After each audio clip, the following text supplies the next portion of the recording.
curious. Hi. Hi, guys. Thank you for helping us reach 1,000. Thank you.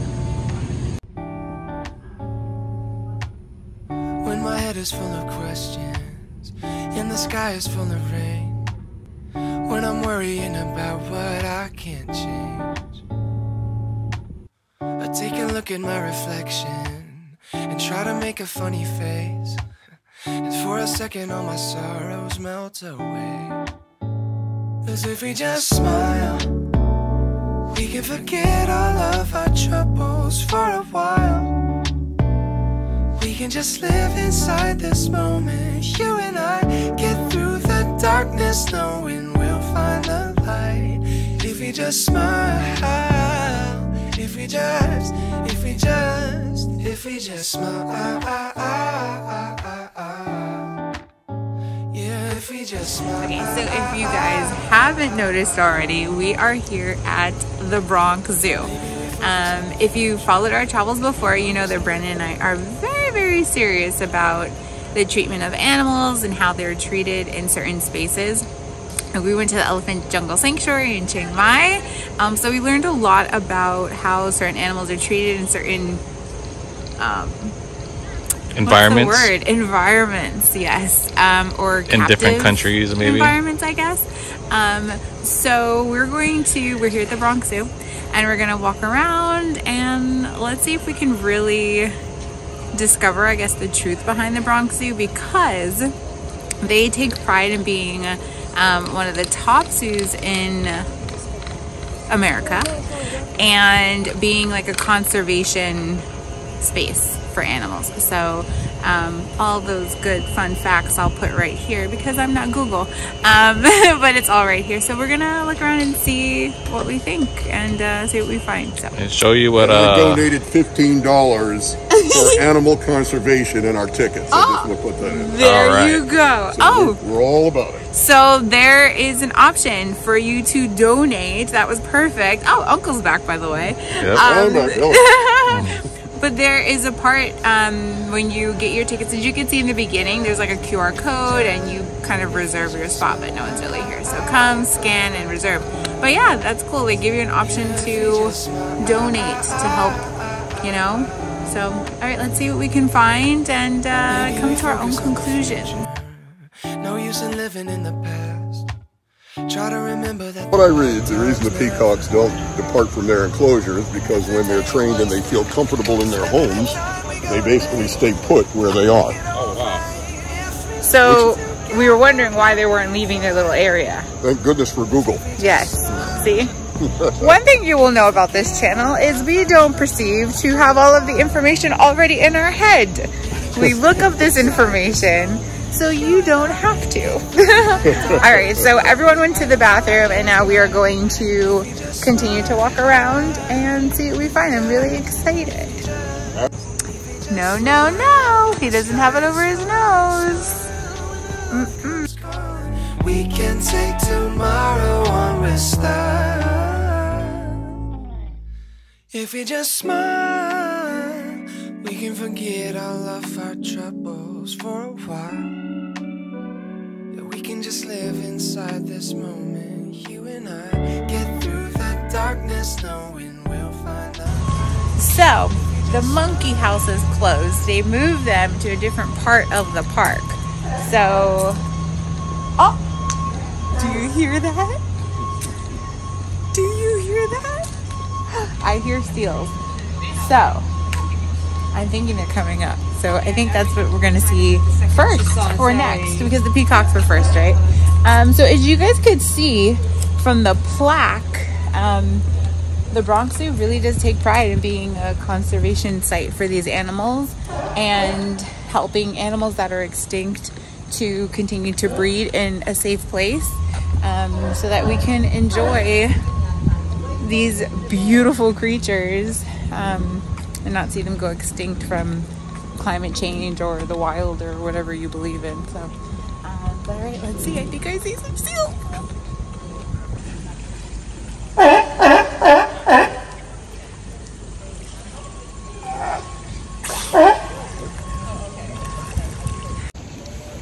They are so amazing, and I love watching how they move in the water. And like, they zip through so fast. Oh, he's a talker. He is. He sounds like me when I'm hungry. Maybe he's hungry. He's also a big guy. Oh, there he goes. They're really intelligent animals. If you actually were to look them in the eye, like their facial expressions are a lot like humans, are very human-like. It's pretty, they're very aware of everything around them, so it's pretty cool. Okay, so the big thing about zoos is a lot of people... We got our vocal guy, he wants to talk too. The thing about zoos is a lot of times, you know, we look at zoos and we think... I'm not vouching for all zoos because I don't know. I'm talking about the one we're in right now, the Bronx Zoo, and it's really cool to see, like, as even here with the sea lions, like the plaque here, like it gives you all the information, and then it says like, why does that sea lion have markings on him? And it talks about wildlife officials use them to identify sea lions that habitually enter rivers to feed on endangered salmon. Problem sea lions may be killed to protect the fish. So the Bronx Zoo, they were able to provide a home for the sea lion, and they've rescued 4 sea lions to date. So just because these animals are in a zoo, we think automatically like, oh, they're captured, they're being tortured, and sometimes they're in a conservation place like the Bronx Zoo to protect them from the wildlife or even from themselves, you know? Well, sometimes they come in as like, you know, little pups, or, you know, and they're unable to, like, you know, take care of themselves, so they take them in, and then, you know, they take care of them. Yeah, so they're really cute, and they have a baby one here, or maybe a few of them, I'm sure. I'm reading that they were one of the first animals to come to the zoo back in 1899. They were acquired, so they've been here ever since, it says, for over 100 years. That's crazy. That's fantastic. That's awesome. Probably them and the monkeys, I would presume. See, so the Bronx Zoo is doing good things. Let's see what else they're up to here. Whoa, these guys are big. Look at the baby, you guys. We'll get closer to them down there. So cute. Okay, so this is some really cool information about the bison. A conservation success story. So it's so great about all of the exhibits and animals here at the Bronx Zoo is they tell you how they've helped conserve and, you know, help the population of these animals. So in 1900 they were on the brink of extinction. They were hunted, and the numbers plummeted from around 30 million to fewer than 1,100. That's a huge difference. Then in 1907, they went west, Bronx Zoo bison. So to help the wild bison population rebound, in 1907, they sent 15 bison from the Bronx Zoo to a reserve in Oklahoma to breed. And shortly afterward, they also sent bison to Montana and South Dakota. So taking it all the way then, here, let me switch around and show you guys. So in 2006, the bison bounced back. So they, you know, their role became even more important, and the Bronx Zoo's role became more important in repopulating the bison.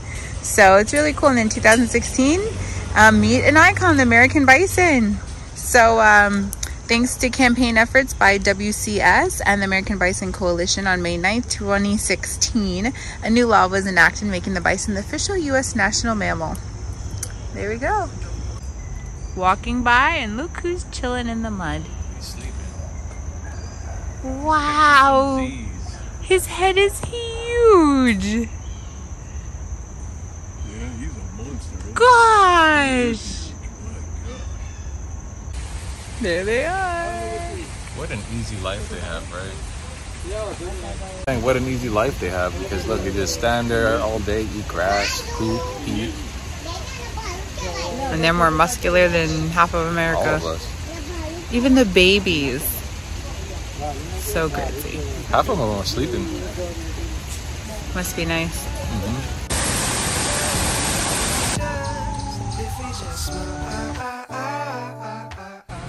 You guys, this is super cool. Why the soap? They soak the window so newly arrived birds will know the glass is there and won't fly into it. And then they remove the soap in a few days once the bird has settled into its new surroundings.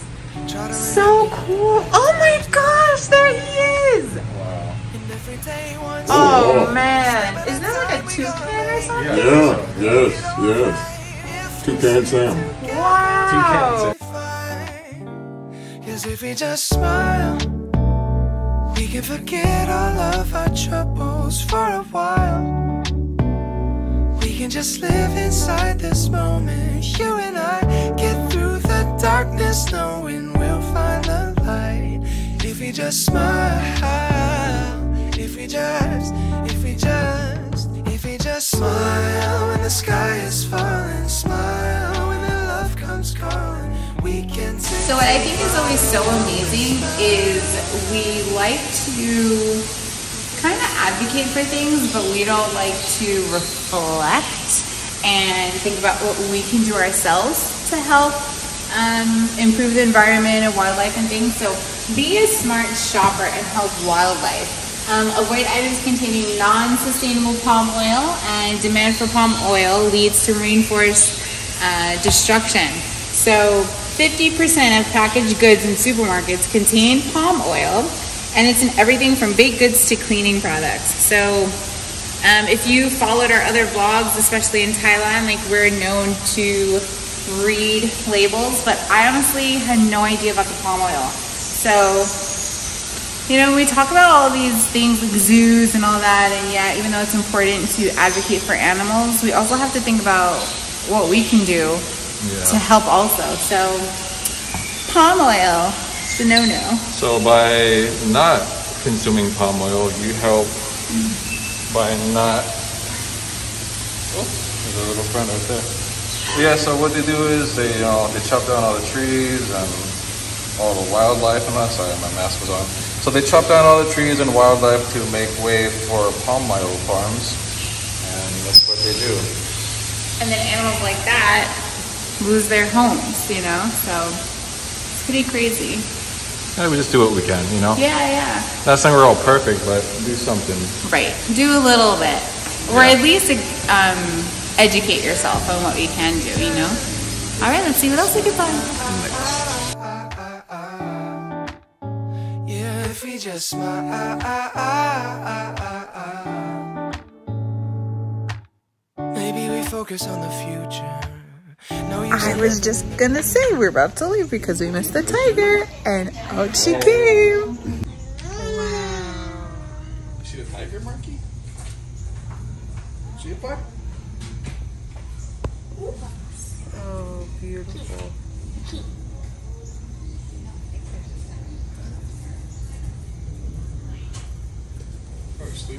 So we were about to leave because we were told she was gone, and then we slowly lingered and she came out, and now we're gonna go see another tiger that's supposedly bigger than her, and a leopard. So let's see what we can find.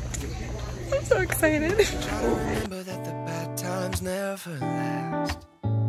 And every day one step at a time, we gonna make it all right. If we stick together, we'll be fine. Cause if we just smile, we can forget all of our trouble. What I'm loving about each exhibit is they're actually teaching us how they hope to protect these animals. And these, well, their dolls are no different. So the Bronx Zoo is one of a small group of zoos in the United States, keeping this endangered species and raising public awareness of the threats that they and other Asian wildlife face. So it's pretty interesting and really gives you a different perspective.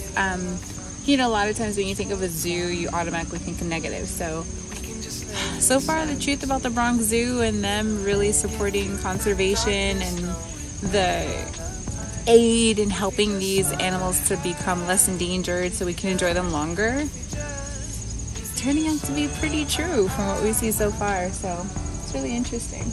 Yeah, if we just smile, if we just smile, yeah, if we just smile, if we just smile. So So they're so beautiful. So the giraffes are so tall, right? That they use other animals use them as like an alert system because they can see animals coming from far away because they're so tall. So when the giraffe runs away and starts freaking out, so do the other animals. Wow. So they're like the security alarm. Yeah, basically. So crazy. Wow.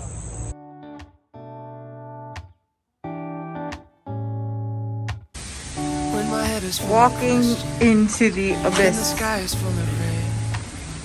When I'm worrying about I have no idea what we got ourselves into. What is going on? Ah.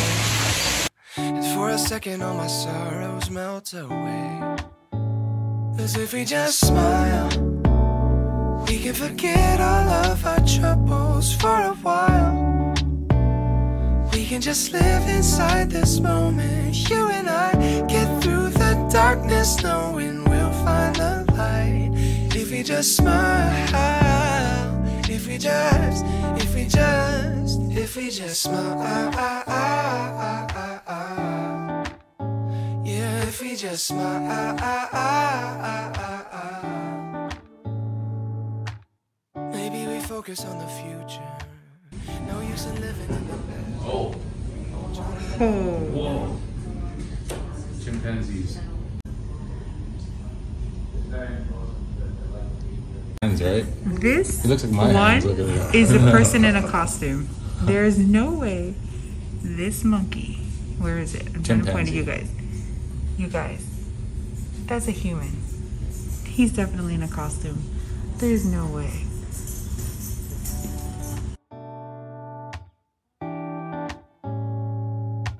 When my head is full of questions and the sky is full of rain. When I'm worried. All right, guys. So the park is actually closing. It closes at 4:30. 4:30. So 5 o'clock. 5 o'clock. So if you're coming, make sure to come early enough so you can enjoy the whole park.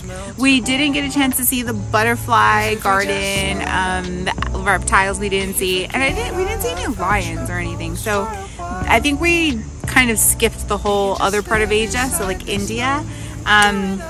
That just means we're gonna have to come back and experience more. So to answer the question, the truth behind the Bronx Zoo, from what we've seen, the three of us have been talking as we've been going through the zoo, and it really seems like, honestly, the Bronx Zoo working with what is it called, I'll put it down below, but the basically World Conservation, it's WCS, you know, just working with them, helping them to conserve just the animals that are here. So yes, I 100% think that there are places where animals are being mistreated and it's not good, you shouldn't go. But the Bronx Zoo takes pride in its conservationship, I guess if that's a word. And yeah, so you can learn so much by coming and donating. And if you buy your ticket, again, in the beginning, you can donate to help preserve wildlife. So the cool thing about the zoo is it's not just, you know, showing you animals and like all blah blah. They actually explain how they've helped to preserve and save a lot of these breeds from being extinct. And they also give you kind of the history on how and why they decided to help and rescue certain animals, and also what we can do, because at the end of the day, it's not good to just point fingers. We need to do our part also. So but we're ending in here with the flamingos. It's so pretty. But did you guys catch the last exhibit? He literally stood there. Was it a Oh, don't tell them. no, they just saw it. Oh, you just saw I it. just saw the clip. I just showed the clip. But what was it? Not orangutan. A chimpanzee. Those are chimpanzees? The last one? Yeah. Yes. Huge. But did you see, it was like Caesar from Planet of the Apes. Did you see how he just sat there next to Brandon? And Brandon got some really cool shots of him, so I'll show them here. Yeah, just the eyes, and oh gosh, it's so crazy. But so that's it. So the truth behind the Bronx Zoo, they're doing great things here. So if you want to come and be a part of helping. We didn't see the elephants. There were no elephants out that we saw. I think we passed the exhibit, but I don't know if they were out there. But anyway, all right, guys, we are going to enjoy the rest of our day. Today was a great day. And hello, we hit 1,000 subscribers today. So we are so excited. I actually cried this morning. Nothing new for me, right? But please, liking this video, subscribing, sharing. I know it doesn't seem like it's beneficial and like you're not doing anything to help, but I promise you, liking, subscribing to this video does a lot, or liking this video and subscribing to our channel does a lot more help than you realize. So we thank you guys so much, and we look forward to bringing you even more content. So like, subscribe, and share, and we will catch you on the next one. Yeah, if we just smile, maybe we focus on the future. No use in living in the past. Try to remember that the bad times never last.